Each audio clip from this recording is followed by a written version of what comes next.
Praise the lord. అందరూ బాగున్నారండి? ఒక చిన్న మాట చెప్తాను. మనం ప్రతిరోజు ప్రార్థన చేసుకుంటున్నాము, ప్రతి వారం చర్చికి వెళ్తున్నాము.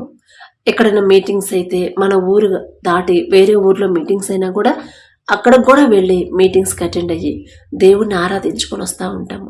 ఆల్ నైట్ ప్రేయర్లు చేస్తున్నాము, ఉపవాస ప్రార్థనలు చేస్తున్నాము, ఇంకా విజ్ఞాపన ప్రార్థనలని, కుటుంబ ఆరాధనలని, అన్ని రకాల ప్రార్థనలు చేస్తున్నాం మనం. అయినా సరే మనకున్న సమస్యలు పోవట్లేదు. మనకున్న ఆర్థిక ఇబ్బందులు, మనం కలిగి ఉన్న అవసరతలు కూడా మనకి పూర్తిగా తీరట్లేదు. అయితే కొంతమంది ఉంటారు, ప్రార్థనకు రారు, చర్చికి రారు, మీటింగ్స్కి అటెండ్ అవ్వరు. అసలు ఉపవాసం అంటేనే వాళ్ళకి తెలియదు. దేవుని ఎడల ఎలా భయభక్తులు కలిగి ఉండాలో వాళ్ళకి తెలియదు. అసలు దేవుడు అంటే భయమే ఉండదు. అయినా సరే చక్కగా మంచిగా సంపాదించుకుంటారు, చక్కగా సమృద్ధిగా వాళ్ళు అన్ని సమృద్ధిగానే కలిగి ఉంటారు. వాళ్ళ ఇంట్లో సమస్యలు కానీ, వాళ్ళ ఇంట్లో గొడవలు కానీ, చింతలు కానీ, అనారోగ్య సమస్యలు కానీ ఏవి ఉండవు. నేను చాలా మందిని చూశాను. ఒకప్పుడు మమ్మల్ని కూడా చాలా మంది అనుకున్నారు, అరే వీళ్ళు ఎప్పుడు అసలు చర్చికే రారు, అయినా సరే ఎప్పుడు అలాగే బాగానే ఉంటారు అనుకున్నారు చాలా మంది. కానీ దేవుని బట్టి ఇంట్లోనే మనకు ప్రార్థనలు ఉంటాయి, తర్వాత మందిరానికి వెళ్ళేది వాళ్ళు చూడరు. అయితే మనం కాకుండా ఇప్పుడు వేరే వాళ్ళు ఉంటారు కదా, కొంతమంది చర్చెస్కి రాకుండా ఉంటారు కదా, అయినా సరే వాళ్ళు సమృద్ధిగా కలిగి ఉంటారు, మంచిగా సంపాదించుకుంటారు, ఆస్తిపాస్తులు కానీ, మంచిగా ఇళ్ళు కట్టుకోవడం కానీ, పొలాలు కానీ, స్థలాలు కానీ అన్నీ సమృద్ధిగా కలిగి ఉంటారు. మరి వాళ్ళకి ఏ సమస్యలు రావు. మనం దేవునిలో ఉండి, దేవునికి లోబడి, దేవుని ఎడల భయభక్తులు కలిగి జీవిస్తున్న, తండ్రికి ఇష్టంగా దేవుణ్ణి ఎప్పుడూ ఆరాధిస్తా, ఎక్కడ ప్రార్థన అంటే అక్కడికి వెళ్ళి ఎంత ఉపవాసం, ఎన్ని రోజులైన ఉపవాసం ఉండి ప్రార్థనలు చేస్తున్నా కూడా మన సమస్యలు, మనకున్న పరిస్థితులు మారట్లేదు అని ఎప్పుడైనా మీరు నిరాశగా, నిస్పృహలుగా ఆలోచించారా? అంటే ఒక బాధ కలిగి ఉన్నారు కదా. అయితే ఇలాంటి ఆలోచనలే ఆసాపు గారికి కూడా వచ్చింది. బైబిల్లో ఒక భక్తుడు ఆసాపు గారికి కూడా ఇదే ఆలోచన వచ్చింది, ఇలాగే ఆలోచించాడు. మనం ఎలా ఆలోచిస్తున్నామో ఆసాపు గారు కూడా ఒకానొక సమయంలో ఆయన చుట్టూ ఉన్న జనాల్ని, ప్రజలను చూసి, ఇప్పుడు మనం ఎలాగైతే ఆలోచిస్తున్నామో వాళ్ళు అసలు దేవుడు అంటేనే తెలియదు, దేవుని ఎడల భయభక్తులే తెలియదు, దేవునికి ఎలా లోబడాలో తెలియదు, అసలు దేవుడు అంటేనే తెలియదు, దేవుణ్ణి ఆరాధించరు, దేవుణ్ణి స్తుతించరు, అయినా కూడా వాళ్ళకు సమృద్ధిగా కలిగి ఉంటున్నారు. వాళ్ళకు రోగాలు లేవు, మనస్పర్ధలు లేవు, వాళ్ళకి సమస్యలు లేవు, అంత ఆరోగ్యంగా ఉన్నారు, అంత సమృద్ధిగా కలిగి ఉన్నారు, ఏ లోటు లేకుండా ఎంత సంతోషంగా ఉన్నారే.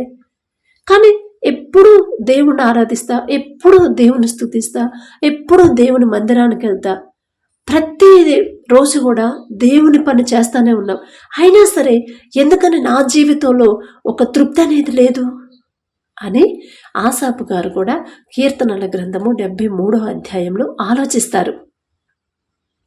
మీరు ఒకసారి చదవండి, అది చదివే ఉంటారు, మరలా ఒకసారి చదువుకోండి. అసలు ఆ కీర్తన రాసింది ఆసాపు గారే, రాపించింది ఎవరంటే మన తండ్రి. ఎందుకు రాపించాడు? మనం కూడా ఆసాపు గారిలాగా ఆలోచిస్తాము ఒకానొక సమయంలో. అప్పుడు ఆ కీర్తనను మొత్తం చదివితే అసలు అలా ఆలోచించవచ్చా? వాళ్ళ పరిస్థితి, వాళ్ళ గతి ఎలా ఉండిద్ది, మన పరిస్థితి ఎలా ఉండిద్ది అని మనం గ్రహించడానికి ఆసాపు గారు 17వ వచనం దాకా ఇలాగే ఆలోచిస్తారు. మనం ఎలా ఆలోచిస్తున్నాము? వాళ్ళు బాగానే ఉన్నారు, వీళ్ళు బాగానే ఉన్నారు, మంచిగా సంపాదించుకుంటున్నారు, అంత సమృద్ధిగా కలిగి ఉన్నారు, వాళ్ళకి ఏమి బాధలు లేవు, వాళ్ళకి ఏ సమస్యలు లేవు, ఎలాంటి అనారోగ్య సమస్యలు లేవు, ప్రశాంతంగా ఉన్నారు, మరి నేనెందుకు ఇలా ఉన్నాను అని ఒకానొక సమయంలో ఆసాపు గారు కూడా అలా ఆలోచించిన తర్వాత కాసేపు ఉన్నాక మళ్ళీ రియలైజ్ అవుతారు. 18వ వచనం నుంచి ఆసాపు గారు రియలైజ్ అవుతారు, అరే అంటే అలాంటి ఆలోచనలన్నీ కూడా అపవాది తెచ్చే ఆలోచనలు. ఆ ఆలోచనలు మనం మార్చుకోవాలని తండ్రి ఆ కీర్తన రాపించి పెట్టాడు ఆసాపు గారి ద్వారా.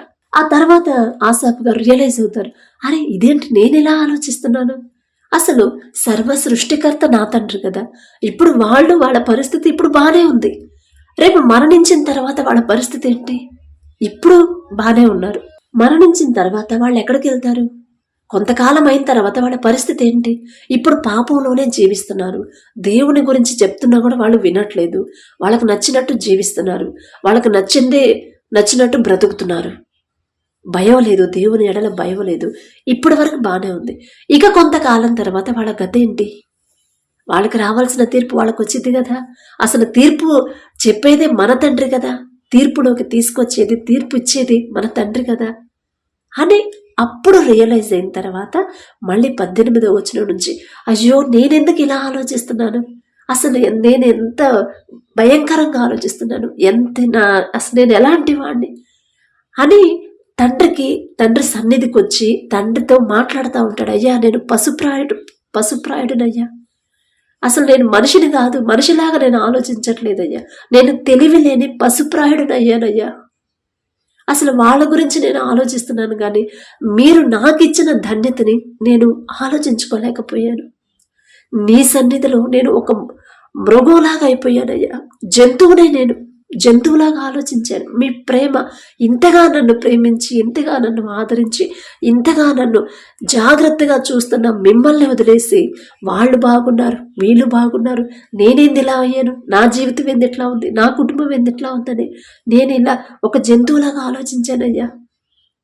అయినా సరే మీకు వ్యతిరేకంగా ఆలోచించినా సరే నా చెయ్యి నువ్వు విడిచిపెట్టలేదయ్యా అని 23వ వచనంలో, అయినను నేను ఎల్లప్పుడూ నీ యొద్దనున్నాను, ఉంచింది నువ్వేనయ్యా, నా కుడి చెయ్యి నువ్వు పట్టుకున్నావు కాబట్టి నేను నీ యొద్ద ఉన్నాను. నీ ఆలోచన నాకొచ్చే ఆలోచనలు అయితే మీ నుంచి నన్ను దూరం చేస్తాయి, అదే నాకొచ్చిన ఆలోచనలు అయితే మీ నుంచి దూరం చేస్తాయి. కానీ అందుకని నీ ఆలోచన చేత నన్ను నడిపించావు. తర్వాత నేను మరణించిన తర్వాత మహిమలో నీవు నన్ను చేర్చుకుంటావయ్యా.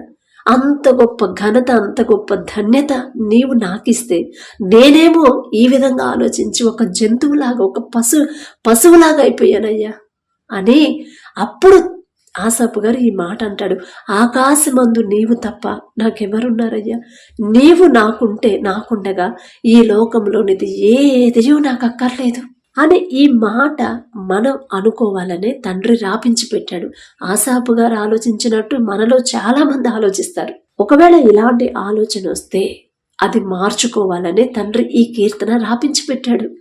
ఆకాశమందు అంత గొప్ప తండ్రి ఇప్పుడు మనకిచ్చిన ధన్యత, మనకిచ్చిన ఆ గొప్ప అవకాశం, మనకన్నా తెలివిగల వాళ్ళు చాలా మంది ఉన్నారు, మనకన్నా మంచిగా సంపాదించే వాళ్ళు చాలా మంది ఉన్నారు, మంచి పేరు ప్రతిష్టలు సంపాదించిన వాళ్ళు ఉన్నారు.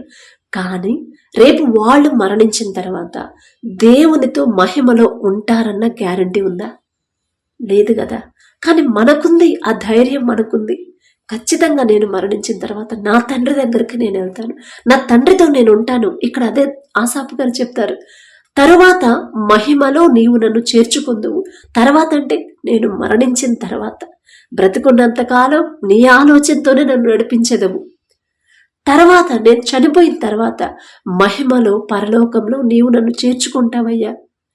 అంత గొప్ప తండ్రి, ఆకాశమందు నీవు తప్ప నాకెవరున్నారు? నీవే నాకుంటే ఇక ఈ లోకం వాళ్ళు అట్లా ఉన్నా, వీళ్ళు ఎట్లా ఉన్నా, ఎంత సమృద్ధి కలిగి ఉన్నా నాకేం అవసరం? నాకు అవసరం లేదయ్యా, నీవుంటే చాలయ్యా అని ఆసాపు గారు ఆలోచించుకొని రియలైజ్ అయ్యి పశ్చాత్తాపపడాలి. మనకొచ్చే చెడు తలంపుల కోసం పశ్చాత్తాపపడాలి, మనం నడిచే చెడు దారి కోసం పశ్చాత్తాపపడాలి, చెడు జీవితం జీవిస్తుంటే పశ్చాత్తాపపడాలి. ఖచ్చితంగా తండ్రి బయటకు తీసుకొస్తాడు ఆ జీవితంలో నుంచి. మన చూపులు పాపపు చూపుల్లో ఉంటే పశ్చాత్తాపపడాలి. అయ్యా నేను ఎంత మీ పాదాల దగ్గరకు వచ్చే అర్హత కూడా నాకు లేదా, ఇంతగా నన్ను హెచ్చరిస్తున్నా కూడా ఇంకా నేను పాపంలోనే జీవిస్తున్నానయ్యా అని పశ్చాత్తాపపడాలి. ఆసాపు గారు మామూలుగా చేతులతో పాపం చేయలా, ఆలోచనతోనే ఆలోచించాడు. అది కూడా పెద్ద పాపం కాదు. అయినా సరే ఎంత తగ్గించుకున్నారు ఆసాపు గారు. ఆ తగ్గించుకునే హృదయం కూడా ఇచ్చింది తండ్రి. ఎందుకంటే మనం ఆలోచించేటప్పుడు మన ఆలోచనలు ఎక్కడికో వెళ్ళిపోతాయి. బైబిల్ పక్కన పెట్టేసి, దేవుని పక్కన పెట్టేసి, ఈ లోకం వైపు చూస్తా మనం ఆలోచిస్తే మన ఆలోచనలు ఎక్కడికో వెళ్ళిపోతాయి. అందుకని తండ్రి ఎప్పుడు మనల్ని కంట్రోల్ చేస్తూ ఉంటాడు. వెంటనే ఆసాపు గారి ఆలోచన మార్చేశాడు తండ్రి. ఎందుకంటే మళ్ళీ ఒకవేళ పాపంలో లోకంలో పడిపోతాడేమోనని వెంటనే ఆలోచన మార్చేశాడు. అందుకే నీ ఆలోచన చేత నన్ను నడిపిస్తున్నావయ్యా. నాకున్న ఈ ఆలోచన మార్చకపోతే ఖచ్చితంగా నేను నా జీవితం ఇక వాళ్ళ గురించే ఆలోచిస్తూ ఉండేవాడినేమో. ఎంత తగ్గించుకున్నాడు ఆసాపు. నేను పశుప్రాయుడనయ్యా, పశువుల వంటి వాడిని, జంతువుల వంటి వాడిని, అయినా సరే నీవు నన్ను చెయ్యి విడిచిపెట్టలేదయ్యా. నీకు వ్యతిరేకంగా నేను ఆలోచించాను. అరే వాళ్ళు బాగున్నారు, మరి నా తండ్రి దగ్గరకు దేవుణ్ణి నమ్ముకున్న నా పరిస్థితి తిట్టుంది అని నేను ఆలోచించాను. అయినా సరే నన్ను శిక్షించకుండా నా ఆలోచన మార్చేసి నీ ఆలోచన నాకిచ్చి నన్ను నడిపించావయ్యా అని ఆసాపు గారు తండ్రి చేసిన ప్రతి మేలు కూడా జ్ఞాపకం చేసుకుని, ఒకవేళ తప్పుదారిలో నడిస్తే సరిచేసుకుని పశ్చాత్తాపపడి దేవుని పాదాల దగ్గరకు వచ్చినట్టు తండ్రి మనకు రాపించి పెట్టాడు అంటే ఖచ్చితంగా మనం కూడా ఇలాంటి ఆలోచనలు ఒకానొక సమయంలో వస్తాయి మనకి. ఒకవేళ అలాంటి ఆలోచన వస్తే ఇదిగో ఆసాపు ఎలాగైతే పశ్చాత్తాపడ్డాడో, ఎలాగంటి ప్రార్థన అయితే చేశాడో అలాంటి ప్రార్థన మనం చేయాలని తండ్రి అది రాపించి పెట్టాడు. కీర్తనలు 23వ అధ్యాయం మొత్తం చదువుకోండి. ముందు ఎలా ఆలోచించాడు ఆసాపు గారు, తర్వాత ఎలా ఆలోచించాడు. కాబట్టి దేవుని వాక్యాన్ని చదివేటప్పుడు అలా మనం కూడా ఆలోచిస్తున్నామా, అలాంటి పనులు మనమేమన్నా చేస్తున్నామా, అలా మనమేమన్నా మాట్లాడుతున్నామా, అవన్నీ మనం సరి చేసుకోవడానికే తండ్రి అవన్నీ పర్టికులర్గా రాపించి కొన్ని వేల సంవత్సరాల ముందు రాపించి ఇప్పటికి కూడా మన చేతికి వచ్చేలా చేశాడంటే తండ్రికి మన మీద ఎంత ప్రేమ ఉందో. అందుకే ప్రతి ఒక్కరూ ఈ మాట ప్రతిరోజు చెప్పుకోండి. ఆసాపు గారు చెప్పిన మాట, ఆకాశమందు నీవు నాకుండగా ఈ భూమి మీద ఉన్నది ఏదియో నాకు అక్కర్లేదయ్యా అని మనస్ఫూర్తిగా చెప్పుకోండి. చాలు.